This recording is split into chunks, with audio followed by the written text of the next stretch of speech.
En esta clase te voy a mostrar cómo trabajar con el motor de render Eevee y en general de qué se trata todo este asunto de los motores de render.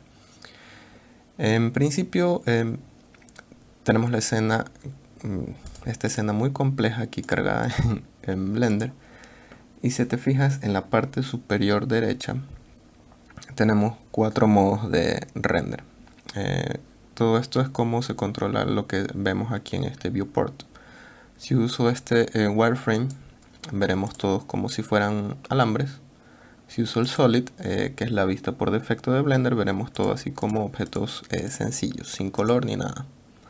La segunda es una iluminación básica que utiliza Blender para que nosotros podamos trabajar sin tener que configurar una escena desde cero. Este no sirve como para ya hacer un producto final, pero nos sirve para ir modelando y ver cómo va quedando todo.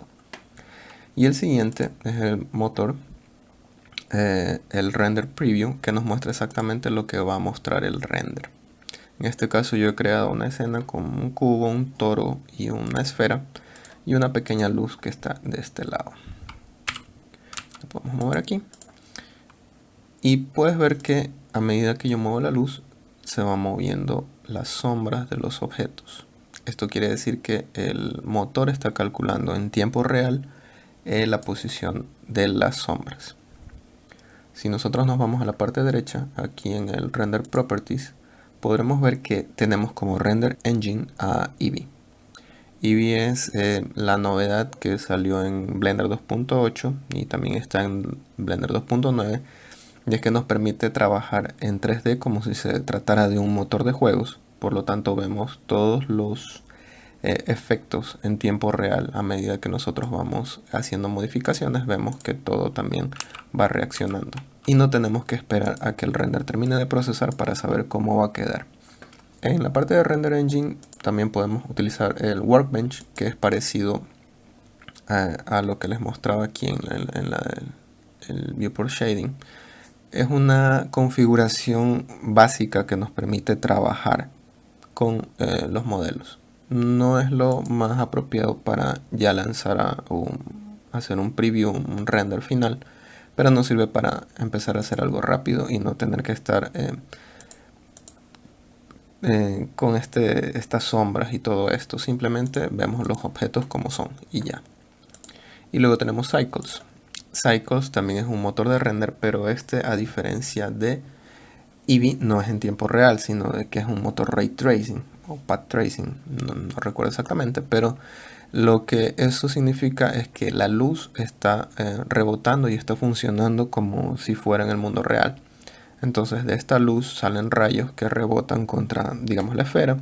Luego de la esfera vuelve a rebotar contra el cubo y del cubo rebota hacia la cámara, que serían nuestros ojos, y eso es lo que finalmente estamos viendo. La gente suele confundir Cycles con Eevee pensando que Cycles también es un motor en tiempo real, porque si yo me muevo te das cuenta de que los resultados se muestran rápido, pero es solamente porque Cycles en sí es un motor muy rápido, pero no quiere decir que esto sea en tiempo real. En este momento, mientras yo estoy moviendo, se están calculando todos los rayos que te decía, y en el momento en que yo dejo de mover, Render, como ya tiene una imagen estable, ya puede ir mejorando la imagen. Bueno, esto se utiliza para hacer resultados más fotorrealistas, donde la luz se comporta exactamente como se comporta en el mundo real, pero no es un motor de tiempo real en sí. Para eso tenemos Eevee. Y este sí es mucho más ligero y nos muestra exactamente lo que queremos ver. Ahora en Eevee, si te fijas en la parte inferior, tenemos más opciones, como el Ambient Occlusion, que en este caso no se activa porque hay que trabajar los materiales también para que funcionen con el Ambient Occlusion. Y eso lo dejaremos para otro tutorial. El Bloom es la manera en que se trabaja la iluminación. Digamos que cuando yo activo el Bloom, la iluminación se vuelve visible.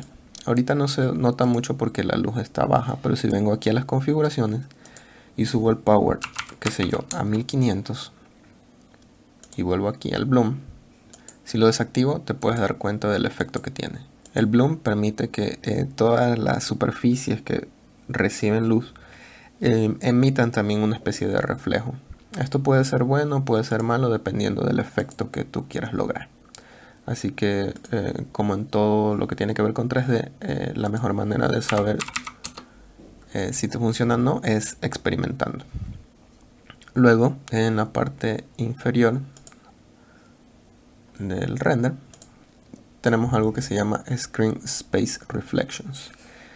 Esto nos permite activar o desactivar que los materiales sean reflectivos.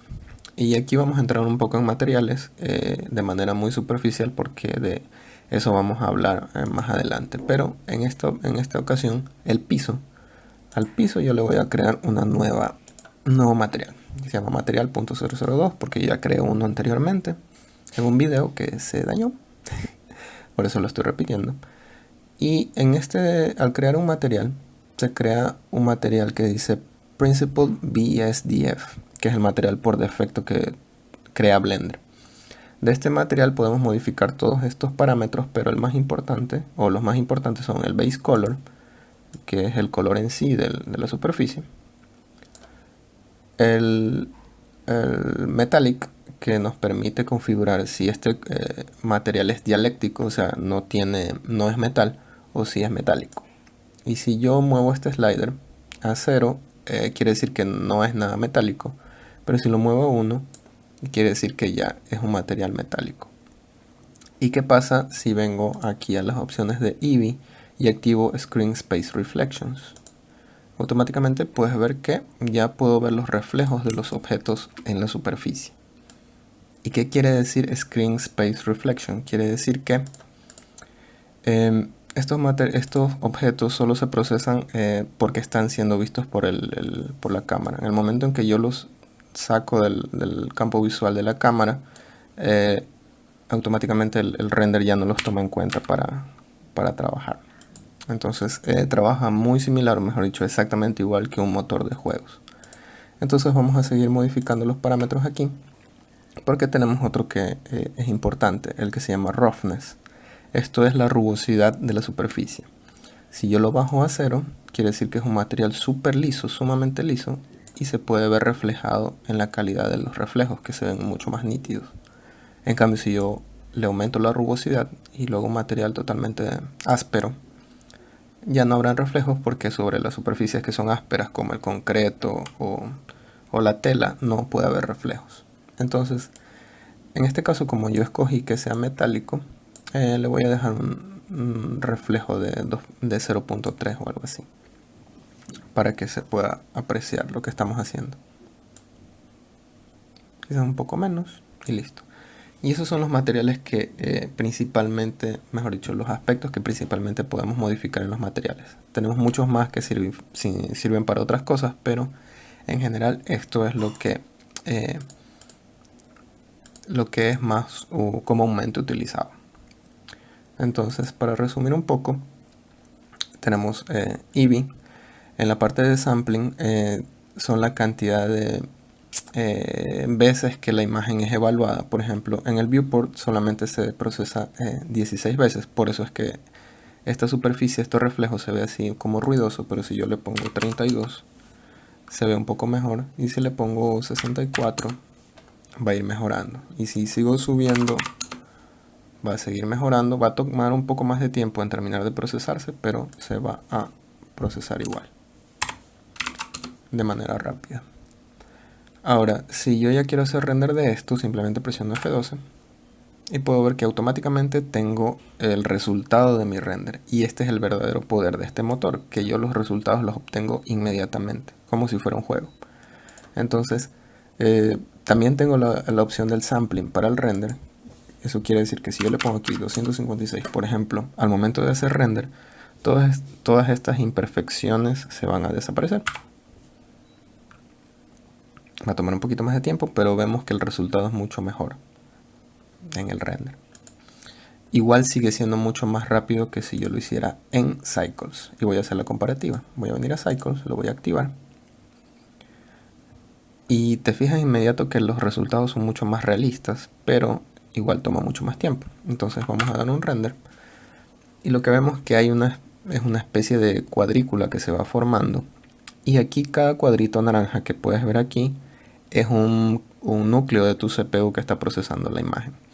Entonces el CPU está, o la tarjeta gráfica, si la tienes activada, va poco a poco a ir procesando la imagen. Pero te das cuenta que los resultados son mucho más realistas.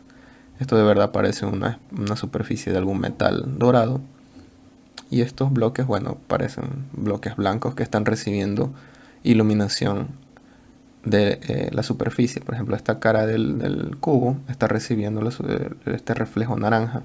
Lo mismo la esfera, el toro tienen un ligero brillo naranja en la parte inferior, porque están recibiendo rebotes de luz desde esa superficie.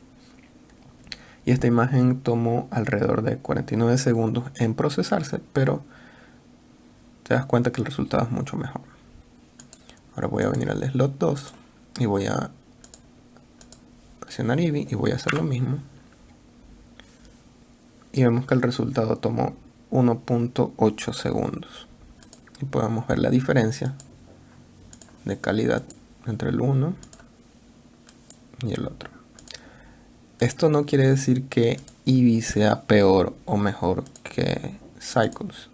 Lo que quiere decir es que los dos están hechos para cosas diferentes. Entonces hay que tener en cuenta eso en el momento de buscar información sobre uno u otro render, o render engine, porque la gente siempre se enfrasca en decir no, Eevee es peor porque no tiene calidad, o Cycles es peor porque se demora mucho, cuando en realidad los dos son herramientas útiles que sirven para cosas diferentes. Algo con lo que quiero terminar este video es que tenemos también en la parte del render properties, en la parte de abajo, el color management, y aquí tenemos una parte que dice look. Esto nos permite mejorar el color de nuestra escena ya en la parte de postproducción, o sea, al final de que se termina de procesar la imagen. Esto es técnico simplemente para explicar, pero en realidad es muy sencillo. Si yo pongo en Very High Contrast, obtengo una imagen más contrastada. Si tengo un Medium, tengo una imagen menos. Y si le pongo Very Low Contrast, tengo una imagen totalmente apagada. Entonces todo esto puede servir para lograr diferentes efectos dentro de tu escena. Y no tiene nada que ver con los colores en sí de los materiales, sino que es una especie de capa que se pasa al final donde se ajustan los colores. Y bueno, te hablaré un poco más de eso poco a poco en los siguientes videos. Por el momento es todo y espero que te haya gustado y nos vemos en la siguiente clase.